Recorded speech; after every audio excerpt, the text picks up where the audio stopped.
चींटी और टिड्डी। अरे ये कहानी तो हम सब ने बचपन में सुनी ही है ना? पर कभी सोचा है कि सीधी सादी कहानी के पीछे कितना गहरा सबक छिपा है? चलिए आज इसी पुरानी कहानी के कुछ ऐसे मतलब समझते हैं जो शायद हमारी जिंदगी को देखने का नजरिया ही बदल दें। और यहीं पर यह कहानी एक बहुत बड़ा सवाल खड़ा कर देती है।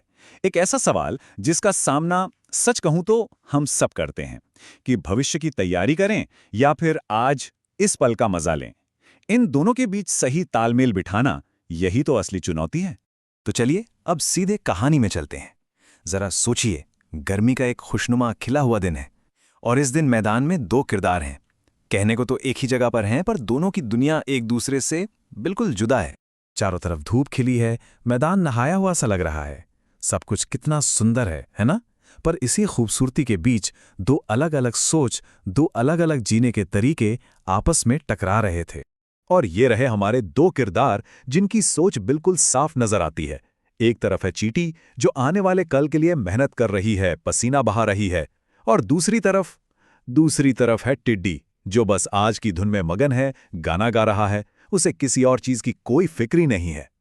तो सवाल ये उठता है कि आखिर चींटी इतनी मेहनत कर क्यों रही थी? उसकी सोच क्या थी? चलिए जरा इसे और करीब से समझते हैं। चींटी का जवाब देखिए कितना सीधा और साफ है। वो कहती है, मैं भविष्य के लिए काम कर रही हूं। उसे पता था कि ये अच्छा मौसम हमेशा नहीं रहेगा, सर्दी आएगी, बर्फ गिरेगी और तब खाने की मुश्किल होगी। तो आज की मेहनत दरअसल कल का आराम है। यही तो है दूर की सोच। और देखिए, चींटी का काम सिर्फ आंख बंद करके मेहनत करना नहीं था। नहीं, उसके पीछे एक पूरी प्लानिंग थी, एक पूरा सिस्टम था। पहला कदम दाने खोजना, फिर दूसरा कदम उन्हें इकट्ठा करना, और तीसरा और सबसे जरूरी कदम उन्हें ठीक से जमा करना। सब कुछ एकदम सोचा समझा। अच्छा, चींटी की बात तो हो गई। अब जरा कहानी के दूसरे हीरो टिड्डी की दुनिया में झांकते हैं। और उसकी सोच भाई चींटी से एकदम उल्टी। बस आज में जियो, कल की कल देखेंगे। और जब टिड्डी ने चींटी को देखकर पूछा, अरे तुम इतनी मेहनत क्यों कर रही हो? तो ये सिर्फ एक सवाल नहीं था, आप समझ रहे हैं, ये उसकी पूरी सोच थी। उसका मतलब था कि भाई आज इतने मजे का दिन है, इसे छोड़कर कल के लिए क्यों परेशान होना? और बस यही टिड्डी की सबसे बड़ी गलती थी। वो हंसा, उसे लगा कि ये गर्मी के मजेदार दिन तो कभी खत्म ही नहीं होंगे। वो इस सीधी सी बात को भूल गया कि वक्त तो हमेशा बदलता है। और फिर वही हुआ जो होना था। मौसम बदल गया और अब वक्त आ गया था अपने अपने फैसलों का नतीजा देखने का। देखिए, वक्त का पहिया ऐसे ही घूमता है। पहले थी गर्मी जो एक मौका थी तैयारी का, फिर आया बदलाव जब ठंडी हवाएं चलने लगीं, और आखिर में आ गई सर्दी, यानी कि नतीजा भुगतने का समय। जो बोया था वही काटने का समय। अब टिड्डी के सामने वो सच्चाई खड़ी थी जिससे वो अब तक भाग रहा था। गर्मी के वो सुरीले गाने अब भूख और ठंड की कंपकपी में बदल गए थे। हालत ये हो गई कि उसे चींटी के पास जाके मदद मांगनी पड़ी।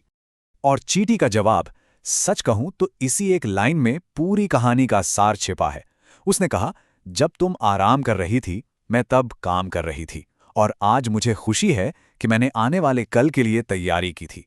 कितना सीधा सा हिसाब है ना? कल की मेहनत का फल आज की सुरक्षा। तो ठीक है, कहानी तो सुन ली, पर सवाल ये है कि आखिर इस कहानी से हमें सीखना क्या है? वो कौन सी बड़ी बात है जिसे हम सब अपनी जिंदगी में अपना सकते हैं? देखिए, संदेश एकदम साफ है। अगर भविष्य को सुरक्षित बनाना है तो उसकी नींव आज की मेहनत और सही प्लानिंग से ही रखी जा सकती है। इसके अलावा कोई दूसरा रास्ता है ही नहीं। तो कुल मिलाकर 3 बातें याद रखने वाली हैं। पहली, अपने वक्त का सही इस्तेमाल करें। दूसरी, ये मानकर चलें कि मुश्किलें तो आएंगी ही, तो उनके लिए तैयार रहें। और तीसरी, हमेशा याद रखें कि मेहनत आखिर में आलस पर हमेशा जीत हासिल करती है। और आखिर में एक सवाल जो हम सबको खुद से पूछना चाहिए, क्या हम सबके अंदर एक चींटी भी है और एक टिड्डी भी? शायद हाँ। और असली फैसला इसी बात का है कि हम इन दोनों में से किसे जीतने देते हैं, क्योंकि जिसे हम आज जीतने देंगे वही हमारा कल तय करेगा।